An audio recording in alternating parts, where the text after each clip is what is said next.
Assalamualaikum warahmatullahi wabarakatuh.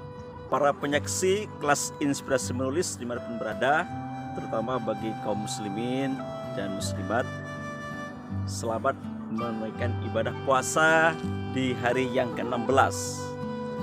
Baik, beberapa waktu yang lalu kelas inspirasi menulis telah membahas tentang frasa, klausa, dan kalimat.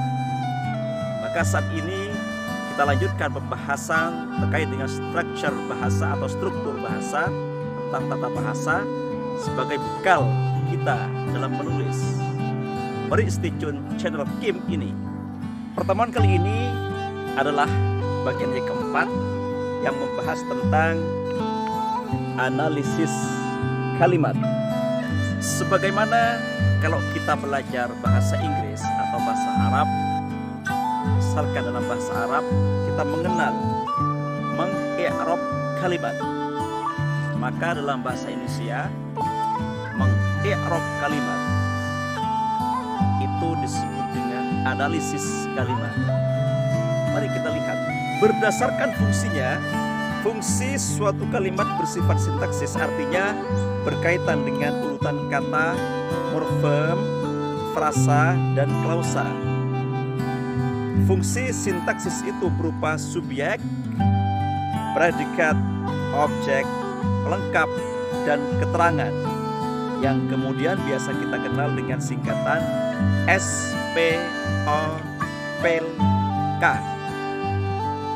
di mana S-nya itu subjek, P-nya itu predikat, O-nya itu objek, Pel itu pelengkap, dan K keterangan. Mari kita bahas atau kita analisis satu persatu kedudukan dari susunan yang telah saya sebutkan tadi. Pertama, subjek. Subjek mempunyai ciri-ciri berupa nomina atau kata benda, 2 frasa nomina, dan 3 sesuatu yang dianggap benda atau berdiri sendiri dalam kedudukannya sebagai pembangun kalimat. Itu ciri-ciri dari subjek. Kemudian yang kedua, predikat mempunyai ciri-ciri 1 kata kerja, 2 atau kata keadaan, 3 memberi keterangan tentang sesuatu yang dikerjakan subjek. Yang ketiga sekarang adalah objek dengan ciri-ciri sebagai berikut. 1 merupakan konstituen kalimat yang kehadirannya dituntut oleh predikat berupa verba transitif pada kalimat aktif. 2 posisinya selalu terletak setelah predikat. 3 ada perubahan kedudukan objek pada kalimat aktif dan pasif. Contoh, Amjun menulis buku, ini aktif, dan buku ditulis oleh Amjun, ini pasif. Pada kalimat aktif, kata Amjun merupakan subjek, sedangkan pada kalimat pasif, kata Amjun merupakan objek. 4 pelengkap dengan ciri-ciri sebagai berikut. 1 sebagai penegas dari objek. 2 melengkapi keadaan objek sehingga lebih terfokus untuk kita pahami. Contoh, Amjun menulis buku panduan menulis. Frasa panduan menulis merupakan komplement atau pelengkap dari konstruksi kalimat. Dan yang kelima adalah keterangan dengan ciri-ciri sebagai berikut. Pertama, kehadirannya bersifat manasuka. 2 menerangkan aktivitas pekerjaan dari subjek. 3 keterangan biasa berada di akhir, awal, dan di tengah kalimat.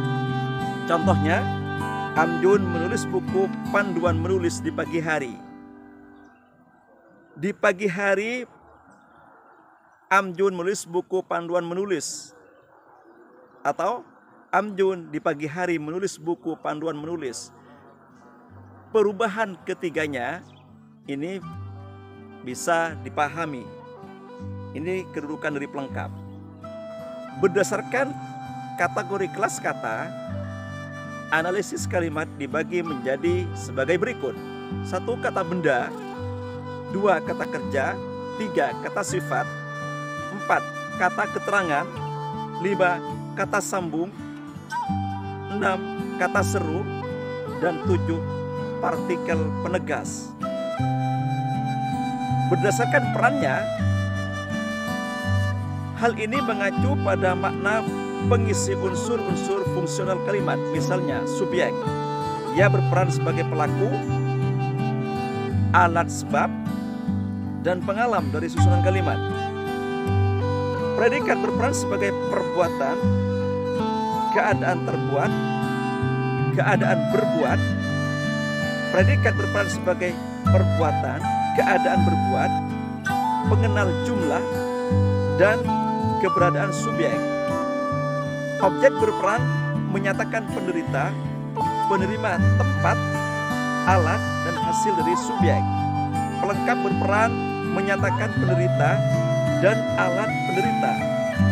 Keterangan berperan menyatakan tempat, watak, cara, penerima, alat, sebab, keseringan, perbandingan, dan aktivitas subjek. Demikianlah analisis kalimat ini. Para penyaksi KIM dimanapun berada, untuk lebih jelasnya kami terangkan di deskripsi kalimat secara utuh apa yang telah kami jabarkan barusan. Demikianlah, semoga ada manfaatnya pertemuan yang keempat ini, dan kita mempunyai bekal kepenulisan dalam kegiatan literasi yang sudah kita canangkan. Akhirul kalam, wabillahi taufiq wal hidayah. Wassalamualaikum warahmatullahi wabarakatuh.